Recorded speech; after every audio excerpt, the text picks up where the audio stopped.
It doesn't. Okay. Hi and welcome everyone. My name is Karina Ladet and I'm an intuitive channel and healer. And today I have the great pleasure to meet with Lucy Pearce, who is the author of a bunch of life-changing books for women.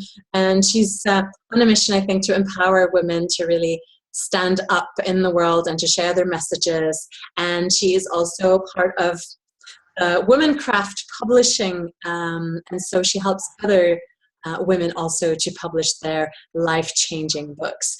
Hi Lucy, it's lovely to have you here. Hi, great to be with you, Karina. And it's so lovely because Lucy and I have been kind of connecting online for years now, but this is the first time we actually meet. So I would love for you to share a bit more about your work, what you do, and why you do what you do. Sure. I am the author of 5 books, so they're all books for women. So I've got one called Moontime, which is about harnessing the energy and the power of our menstrual cycles. My most recent one is Burning Woman, which is about stepping into our power as women and learning how to handle that burning that comes from the outside. When we burn with passion and want to get out there, and then this burning that comes back at us that makes us scared and makes us shut down.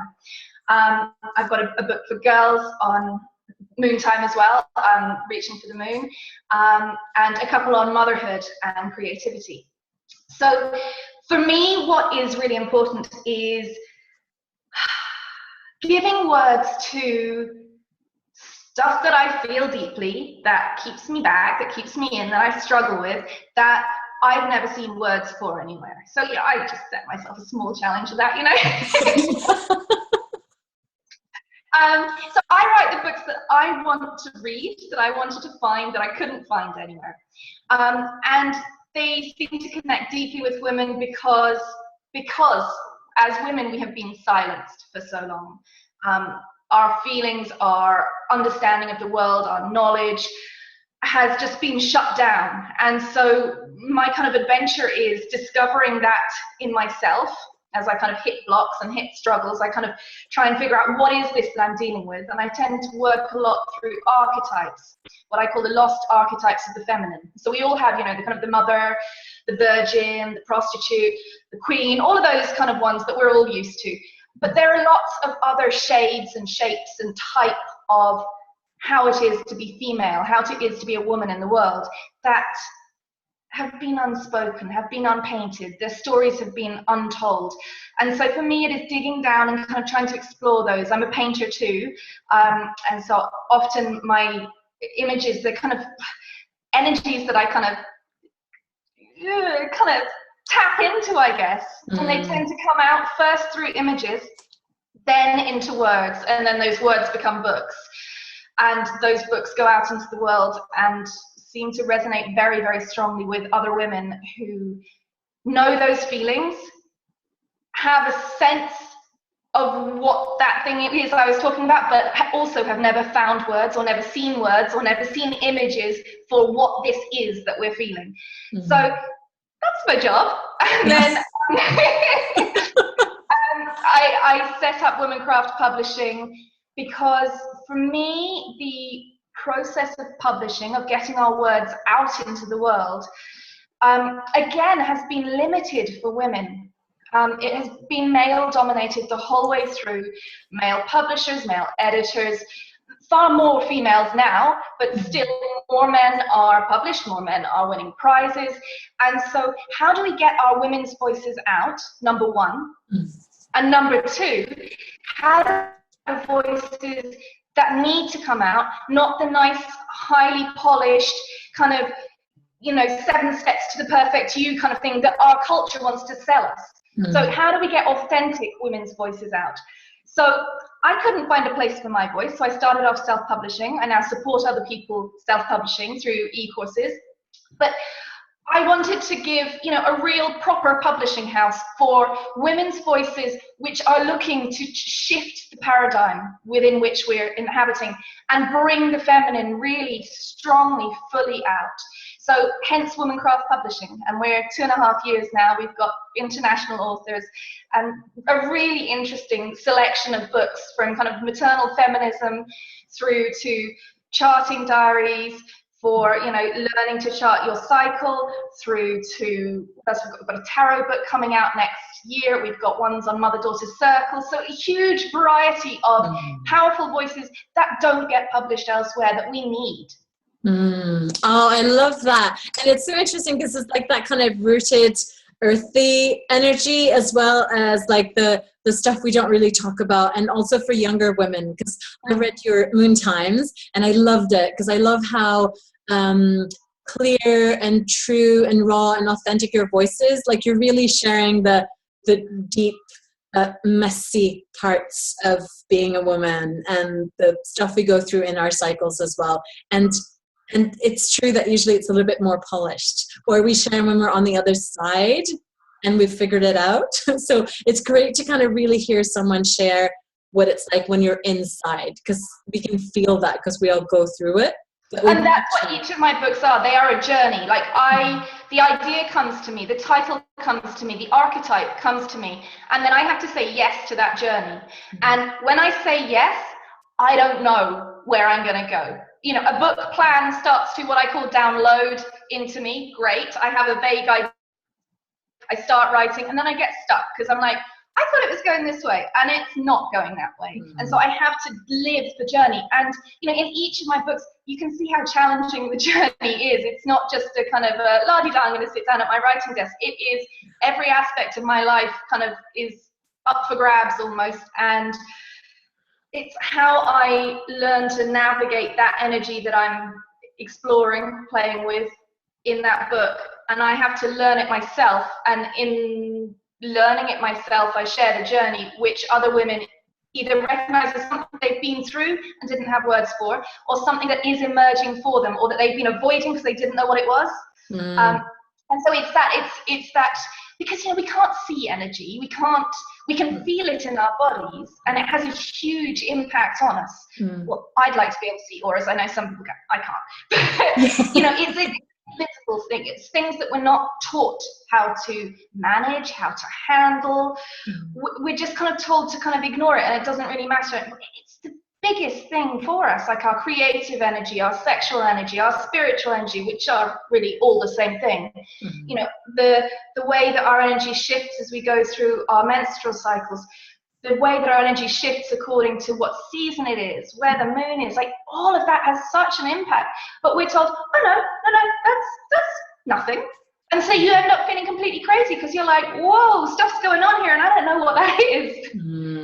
Yeah, and it's so interesting, because I find the more we flow with the current rhythm, the more energy we have, and the more something kind of clicks into place. Because if we trust that when we feel like all go, because the energy is really high and rising, that if we trust that we can ride that wave, because we also trust that when we feel like going inward and not doing anything in the physical world, then we're going to be okay, then it actually creates the perfect flow, doesn't it? It's not going to be linear. We still get stuff done, but it's the spiraling in and spiraling out that we need to learn as women, because our bodies are naturally doing that. Energy naturally does that. But we've been taught to go in a straight line, and that straight line just goes up, up, up, up, which is, you know, the erection of, you know, patriarchy, and we've been taught to kind of climb the erection. But no, it doesn't work like that. You have to go inwards and then outwards, inwards and outwards. Otherwise, you burn out, and that's what we see around us everywhere.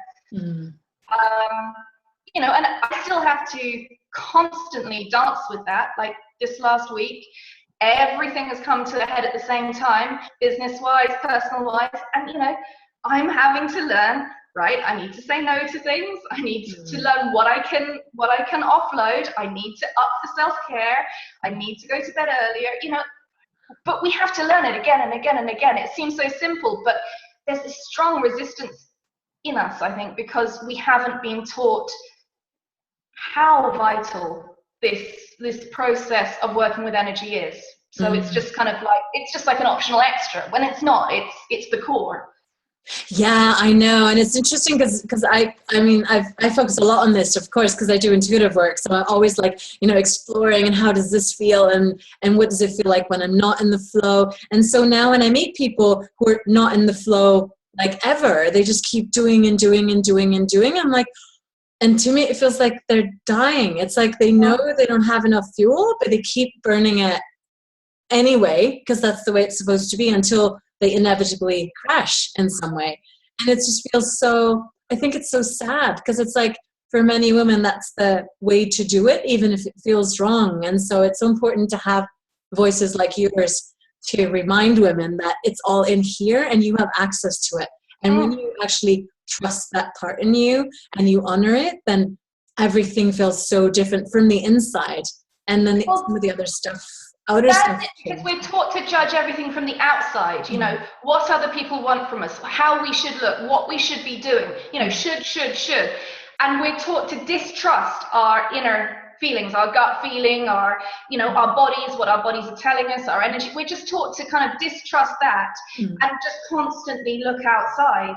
And then we get trapped and we get stuck because we're constantly functioning in a way that's cut off from ourselves. Yeah, exactly. It's like unlearning and learning, remembering old ways of doing, but it's so worthwhile, isn't it? But it can be really hard, especially, depending on how late we start and how much we've been kind of formatted as well into that. And so what do you feel like? So you seem to really listen to your inner guidance, or that kind of deep longing within you, when every time you create something like a book or you write something. How does that play out for you in the business aspect of your business? Like when you map out what you're going to do, or when you do like promotion, or how you share things, like how does that fit in, if it does? It does. I love that you're asking me these questions, because it's how my business functions, it's how I function, but no one ever asks you those questions. Oh, really? So I know internally how that works for me, but nobody's ever asked me, so I may struggle putting words to it, okay? Because I'm a writer, not a speaker so much. So, how does it work for me?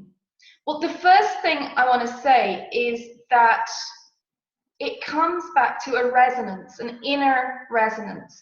I have, and I think we all have, but I can only speak for myself because it's an inner experience. I have this kind of echo chamber in my head and in my body, so that when I see something or when I read something which is right, and I don't mean, correct, I mean right for me, resonant with me, with my path, with what I'm trying to do, it's like it kind of keeps echoing inside. You see things all around you and they bounce off you, and that's that. But there's this kind of like echo that goes on. And so it kind of makes it, once you start paying attention to that echo, then it kind of just leads you where you need it to. It sounds so woo-woo, doesn't it? I'm sorry. I love that. So for example, when somebody submits a manuscript to me, I can tell within the first page usually whether it's something for me or not. If that first page starts to echo, and if their proposal starts to echo, then I keep reading. And I keep reading until the echo stops. And I will usually carry on a couple of pages afterwards, but when the echo stops, I'm like, okay, that's not for us. And, bearing in mind, just in terms of publishing company, like I hate saying no to people. I love pleasing people. I love being the good girl. I love everyone liking me, right? And then I'm in a business where we would receive 100 manuscripts a year. We can publish 4. Okay, that's an awful lot of people that I have to say no to. Yeah. An awful lot of exciting creative possibilities that I have to weigh up, feel it in my gut, do the maths, do the numbers, see whether they can get it out, whether I can get it out, and be really real with myself about, can I invest the amount of energy that it's going to take? Are they resonant enough with me? So I have to connect with them personally via Skype or whatever. can we make this magic happen together? And it's this constant listening into every level, the numbers level, the personal interaction level, the message that they're putting out in the world, all of those, listening in for that resonance all the time. And so that's how I do it. And so it goes the same with, you know, social media memes and whatever. But then I have this big thing, which, you know, most of us women do. So I have the fear thing, which shuts me down.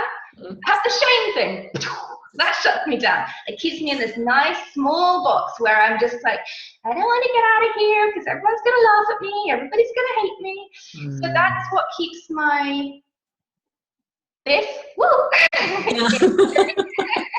because there's this constant kind of self-judgment. So when I can let those go up, then I can really step into the full energy, the full power that you can hear I have. Yeah. An awful lot of the time, you know, is this second guessing, constant second guessing. So my dance is learning to trust myself, learning to trust the world enough for me to step into it with what feels completely resonant to me, rather than shut it down, make it a little bit safer, make it a little bit smaller, makes it a little bit like somebody else's message, you know, and it's a constant dance. Oh, I love that. Yeah, and it is that inner, like something is resonating, isn't it? It starts humming or it doesn't. And you can't really explain that with your mind usually. It's something about that. And when you have that to start with, it just creates magic afterwards, even if you have to deal with the practical stuff. But yeah, I love that. It's so interesting to hear how we all function and how we do things, because it's not like an exact science, is it, in business? I mean, the business things we learn, but then it's like, how do I make that mine, and how does it feel? Like, how do I make it feel right on the inside so that I can live this and not just do what I've been told to do, especially with our own businesses, because they're like our babies, right? We want them to. And sometimes it works and sometimes it doesn't. And you can't be kind of attached to wanting everything to always be perfect and everything to work. But if you're doing it in the right spirit, with the right intention, and you have been kind of following the right kind of things, then, you know, sometimes it doesn't. And, you know, you wish it did, but it doesn't. And that's okay. So it's that kind of constantly finding yourself in the space of checking in with, okay, what's happening now, and how can I respond, and how do I move from here, rather than thinking, this isn't how it was supposed to be, idiot. You know, kind of thinking, you know, it's gone wrong, so I've been cursed, or I followed the wrong thing. You know, it's kind of trusting yourself and trusting the process, and just checking in with it again and again and again. And I also want to say that it's much easier for someone like me who is self-employed and at the head of my own company, you know, because I don't need to justify myself to a boss. I don't need to justify myself to my investors. Like, it's my money on the line, it's my time on the line, my face, my credibility, my name on the line. So every decision I make, the buck stops here. And the people who work with and for me, when they make a mistake, the buck stops here. So it's learning to kind of be gentle with yourself when things fuck up. Because, you know, they do. With every launch we have, something different will go wrong. You won't see it out front, but something in the back room will go wrong. You know, with every big new step we take, there will be something that won't go as you expected, or you hoped, or you dreamed. And so it's how you forgive yourself in the middle of that, how you forgive somebody else if they were involved and they were the ones who fucked up, and then how you kind of, you know, say, yep, we're human, whoops, sorry, do your best not to do that again, and how do we move on? And that's challenging. It's really challenging, because we all want to be perfect, I think. Yeah. We are told that we should be perfect. So it's like, this thing of wanting to be perfect stops a lot of us, because, like, if I can't be perfect, then I'll be nothing. So it's this constant, it's kind of, you have to be a bit humble, because you're going to throw yourself in head first, hopefully following your path, and admitting that you're going to fuck up occasionally.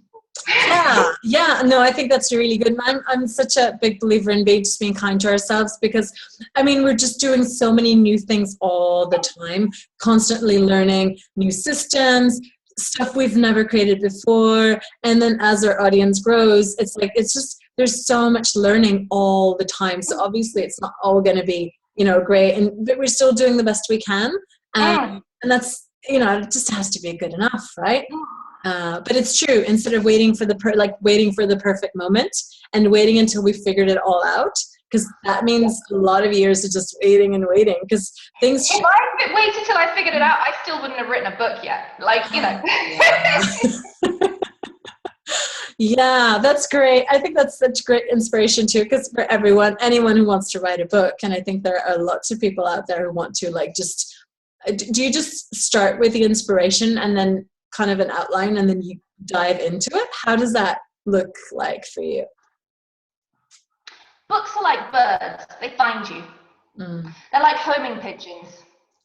And they've got your name tied to their little leg. And they might fly past quite fast. Or they might come and sit on your shoulder. But when they come and they've got your name tied to your leg, to their leg, you take that little piece of paper off and you see a name at the top, and you might see the name of the book at the top as well. You might see the first 4 ideas of the book at the top as well. So you write them down, and then you write the next bit down, and the next bit, and it will come, it comes. What I'm saying is it's a fully fledged thing. When you create a book, as nuts as this sound, I don't think one creates it oneself. It comes, and your job is to take notes, take dictation.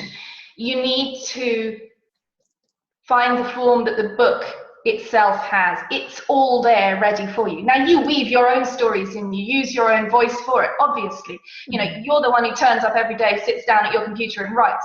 You're the one who's editing it. You're the one who's structuring it, yes.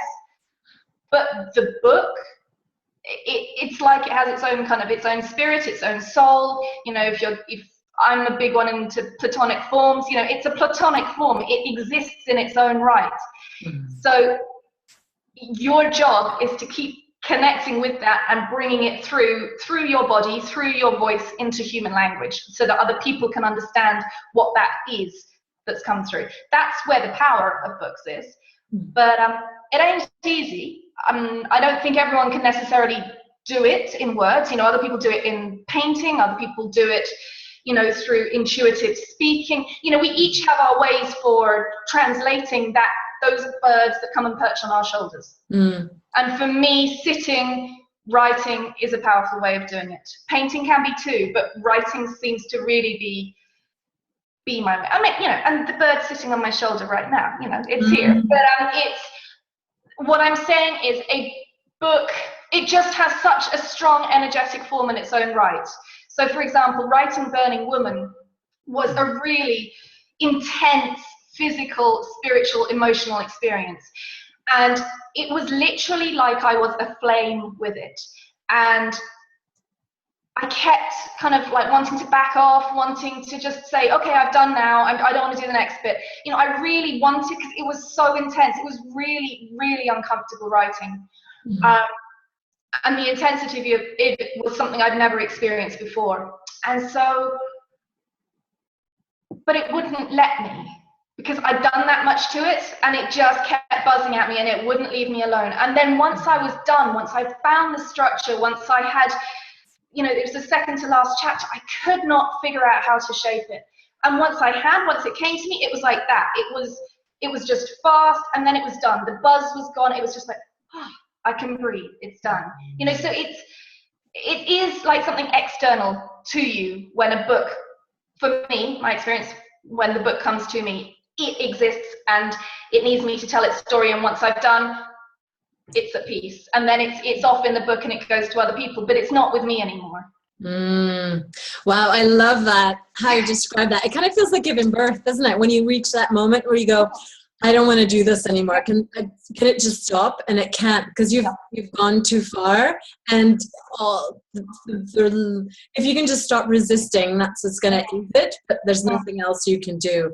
And it's like, and you can't force another thing. I've got another book that I'm supposed to be writing, which when I was writing, I thought was the next one. It was not happening for a couple of months. suddenly one that was queued a couple back, that came really to the fore, and it was like, okay, this needs to come out first. I don't know why that is. I probably need to learn something before it happens. I need to grow before it happens. Sometime in the future, something's going to happen, and this needs to be there for that before. I don't know. But it's not my place to know. I'm not really interested in knowing. It's just, you know, that's how I can. You kind of, it's like driving in the dark, and your only thing to go with is your sixth senses, because you know you've got nothing else to guide you. So. Yeah, it's an interesting ride for sure. Wow. And so do you feel that, like, what are your biggest challenges when it comes to like your work and sharing it in the world? Is it like your inner stuff you were saying about the fear and the shame and all this, like all the stuff that we carry? Is that like your biggest? That's massive. Like I was asking myself this because I launching Burning Woman was the hardest thing I've ever done. Writing it was impossibly hard. Launching it was just, I felt physically sick for weeks and weeks, and I was just pulled apart with anxiety. Like really thinking, like the feeling that I was going to be killed, that strong, a kind of, you know, there's someone behind me and they're going to get me. That kind of intensity. And I was like, and then it was the kind of the feeling like I'm going to go down to the school gate and the mothers there are all just going to laugh in my face. And I said, what is this? What is it that is so big for me that, you know, because it's just a book, you know, hundreds of thousands of people write books every year. It's just a book. And what is it? And for me, it was, I realized I really want to be taken seriously. I really do. It's very easy to write somebody who's a bit woo-woo, a bit, you know, non-mainstream off. It's very easy to do. It's been done forever. You know, the shaming of, you know, well, that's just stupid or that's ridiculous. And this stuff that's coming through me, I'm sorry, but it's not shameful and it's not ridiculous. It's big, powerful stuff that's needing to come out into the world. I'm not saying that I, Lucy, need to be taken seriously, but this work does. And so it's that feeling that if I have an obligation to it. I've entered into a contract with it. And so I need to do my part. But my fear and shame and everything else is so big that how do I do my part in taking it out into the world? Because I'm so locked up. I feel like I'm going around in circles, but it's really clear for me here. Anyway, that is the thing. But it was that needing to be taken seriously because we have an ability to really shame that we don't feel comfortable with. And I find it difficult being the carrier of that message because, you know, to some people I'm very alternative, to others I'm really not very alternative. So I find myself in this really tricky situation that I'm kind of a bit too mainstream to be properly properly hippie, witchy, pagan, whatever you want to paint it. I'm too mainstream for that. I'm way too hippie, witchy, pagan-y for the average mainstream. And so I kind of constantly find myself dancing between these two worlds and just kind of, where do I fit? And how do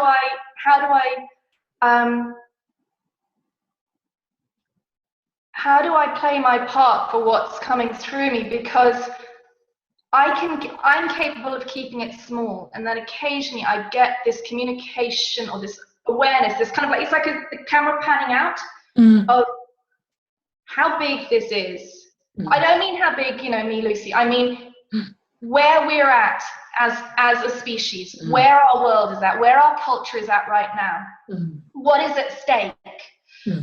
And what it is historically, culturally, that I, with my writing, with our publishing company, I'm trying to do on so many levels, financially, in terms of how our business is set up, in terms of working practices, in terms of the messages, like everything has been shut down and shamed and ridiculed for so long, and we are breaking through again and again and again, trying to get this stuff out that our world needs right now.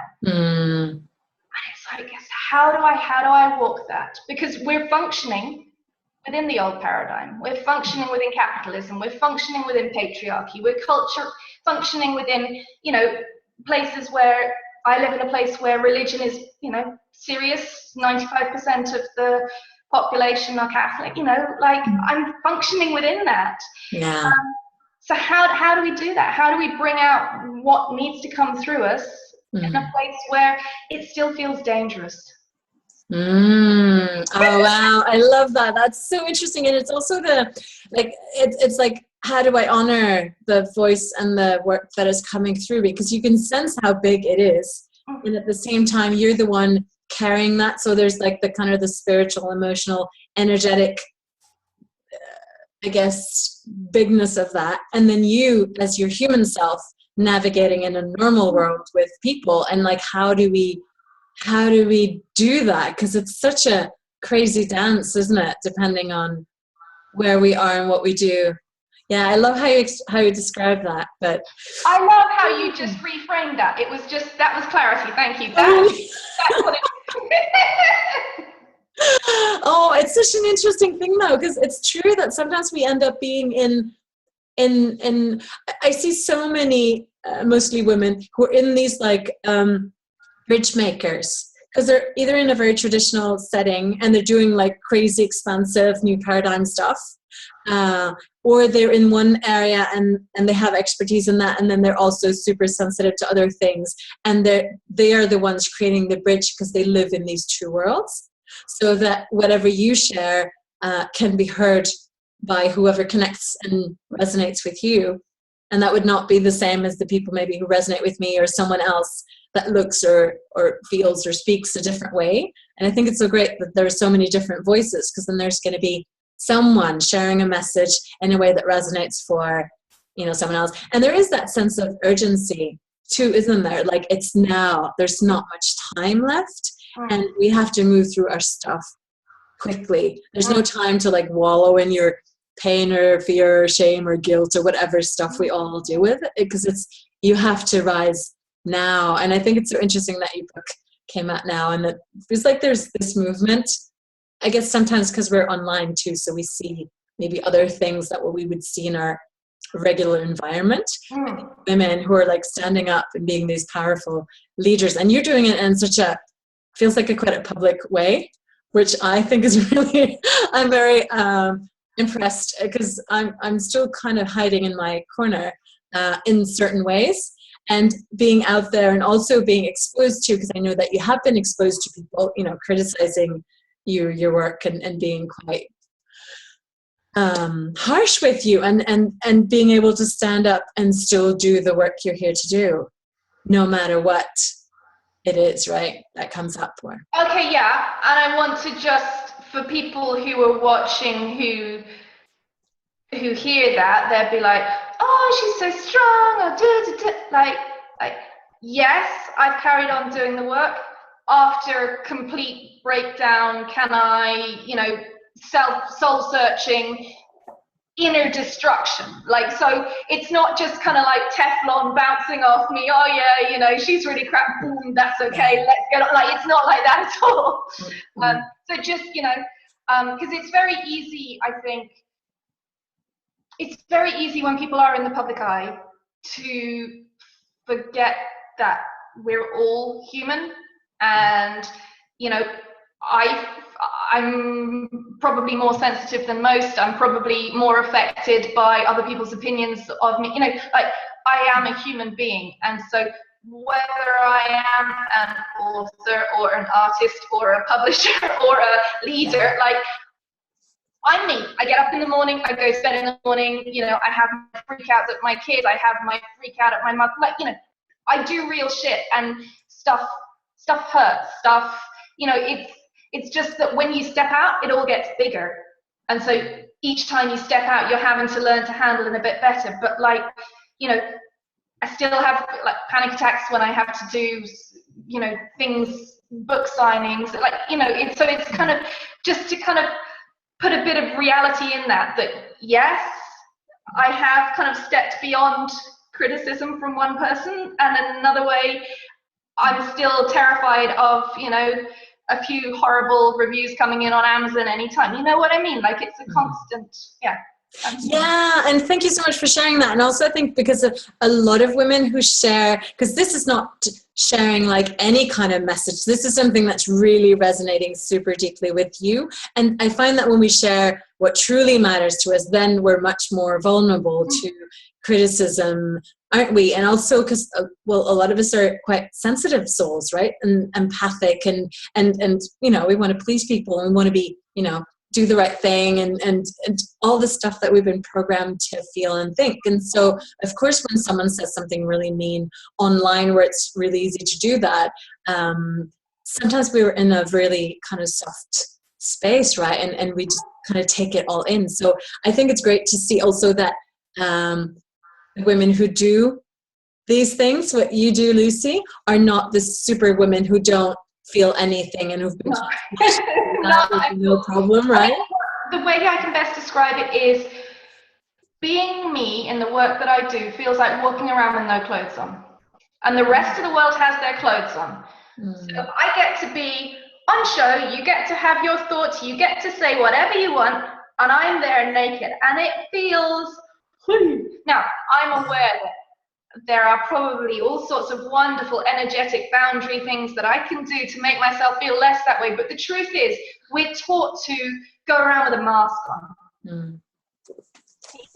We have this that we show to the world, and then if we're lucky, we might open ourselves a little bit to our kids, or to our partners, or to our parents, or to our best friends. But most of us only do that with 3, 4, 10 people in the world ever.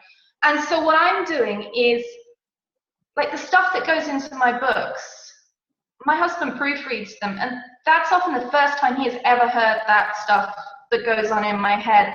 And I am extremely close to my husband, and he hears far too much of what goes on in my head and my soul. But like, that's how deep I'm talking. Like, it's stuff that I have never articulated to another soul in the world gets into those books. So when you attack me about that, because you're standing, I mean, not you, but the person is standing there with their mask on, with their clothes on. I don't know their story. I don't know what's happened. And I'm there like, yeah, here I am naked, and do whatever you, and it's so easy to just say something, whatever, online. I've seen that happen to other people as well, and it can be so really violent, actually, even if it's not physical. It's just, it's so easy to criticize when you haven't done it yourself, especially by people who don't actually do the work themselves, right? Or people who are doing it, and there is some sort of jealous thing in there that you're doing it, but you're not doing it the way that they would do it. And so it's often the people who, really like what you're doing, like really passionate about it, and then suddenly you do something that wasn't what they'd do, and boom, it turns, and it's like, whoa. And as women, we really tend to do that, and it's something I explored in Burning Woman, because time and again, like when it happened to me, I was, it was like my knees had been taken out of me, my soul had been sucked out, and I couldn't function for week upon week upon week. And I took it personally. Yeah. And then I saw it happening again and again with women out there. I was like, whoa, what's this thing that women do? What is it that we do to each other when we are stepping out into our power? That swipe, that energetic swipe that is done. What is that? Because men don't tend to do it in quite the same way to each other. Men don't tend to do it in the same way to women. It's a woman on woman thing. What is it? So yeah. It's an interesting one. Yeah, I see. I've seen that happen too. It's like that one thing, and boom, it's like someone's cutting off your head, and it's like, wow. Yeah. So it's good to, I don't get that either, because I think that, it's always good to kind of look at what you're doing before attacking someone else. And always when there's something that intense going on that you want to throw at someone else, I think we can all feel that, but you don't have to act on it. No. And so it's that, I think even for women just to be aware, and again, that's why I wrote Burning Woman, was because like, I think a lot of us are feeling this passion within us that we're needing to get our work out into the world. There's an urgency, as you said, but there is this terror of what happens when that swipe happens from outside. And because we don't really talk about it, we can just feel so alone when it happens to us. So it's learning how to kind of navigate that, because it's all energetic stuff, but we don't have any kind of guidebook to it. No, that's true. And I think that's super important because it's like sharing stuff that's so deep and so close to us in a way that doesn't destroy us all the time. Because it's hard to build your trust again and to keep sharing. So it's definitely one of those things I think that are really good. I guess it has to do with boundaries as well and just clearing and yeah, it's interesting how that works. But thank you so much for sharing that, Lucy. I'm very it's a crazy kind of path though, for sure, isn't it? Crazy, but I wouldn't do anything else. You know, I mean, you know, when I hit a point where I'm like, ooh, money's tight, how am I doing this amount of work for, you know, barely covering the bills this month? And I think, well, you know, next month I could go work in our local supermarket, and I could, you know, and I choose not to. I choose to keep going on with this because it matters, and because it keeps unfolding and it keeps supporting us in various different ways. So it's just, but it's that kind of, it's that kind of rededication of yourself again and again and again to what this is we're doing and why we're doing it. Because we can always choose something else. Yeah, we can. Yeah, we can. It was interesting because in the last interview I was doing, the same thing came up. Like, what if we just got a normal job? Wouldn't it be so much easier? But there is something, I mean, of course there are the challenging parts of doing work like this, but what the rewards I find is that it feels like we're doing what we came here to do. There's something about our souls expanding, going, yeah, this is the right path for you. May not be easy, but this is the direction you're going. This is what you chose to do. And when we don't say yes to that call, that's when we kind of go inward and we start crumbling and we die. But not like in, I die and I'm, you know, reborn again. It's like just slowly dying. And we all know people who do that. And I'm like, I'm not doing that in this lifetime. Yeah, exactly. So, oh, beautiful. So, Lucy, I would love for you to share a bit more about how people can work with you. I'll be sharing links under this video as well so they can find you and your publishing company. Is that what you call it? Yep. I have my website, which is dreamingaloud.net, and I've got my blog there, and you can find my e-courses there. I've got my writing e-course, which is, we're doing the second round of it on the 5th of September, and it's a powerful 4-week online journey to find your authentic voice. So to connect with your authentic voice and then to learn to express that through writing. So it's not a write a book in a month kind of thing. It's a deep connection process to what it is you want to say, why it is you want to say it, and starting to learn how to do that. So that's starting the 5th of September. We've got a great cohort of women already joined up. We've got more spaces if people wanted to join us. I've also got the Be Your Own Publisher e-course up on my website there, which is my self-publishing e-course, which takes you through all the kind of practical, you know, how do you decide if you publish or self-publish, all of those kind of practical nuts and bolts, what's an ISBN, how do I do it, but also the emotional support, because as a self-published author, it's a revolutionary thing to publish your own voice. And it can feel scary. And what do you do when you feel scared? What do you do when you need to market your book and you've just kind of shut down? So it's got that emotional support. And God, I wish I had it when I was starting out. Yeah. So that's why I do all my work, is because I want to offer what the tools I wish I had and all the resources that I have amassed upon my journey. And then Womancraft Publishing, all of my books are on there, and all of our other authors' books. And If you sign up to the mailing list, you get free samples of all of our books before they're published, and 10% off all of our titles from our website. So we've got really, really exciting stuff. So I do recommend people head over and have a look. Yeah, that's great. Thanks, Lucy. And it's so great to get in touch with your creative voice and also all the practical stuff. Because if it's one thing that I've learned over the years with having my own business, it's like finding the right support. Because we can figure it out on our own. It's just going to take much longer and be much harder. And it doesn't have to be that hard. Because especially people who resonate with you, Lucy, and your tribe and your voice, to sign up for one of your things and just find the right support and connecting with other women who are on similar paths, because I find that it just helps to move through these transitions much easier. And even if things really suck, at least you're being heard and held by other women who are going through that. And I find that just invaluable. And it's great to be able to share that with other people, isn't it? When we've been through that and we're like, oh, if I had known this, and being able to pass that on. And so that's also what I'm doing in my new program called Embrace Your Purpose, which is kind of funny because it all links in, doesn't it? It's an intuitive business program for conscious entrepreneurs. So it can be intuitives and healers and all sorts of like energy practitioners, can be for just creative people, anyone who wants to do business in a way that feels in alignment with who they are.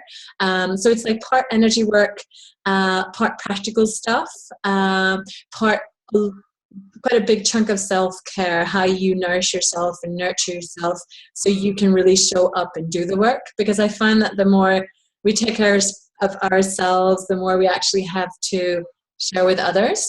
And it's a 6-month-long journey. We start on September 26th.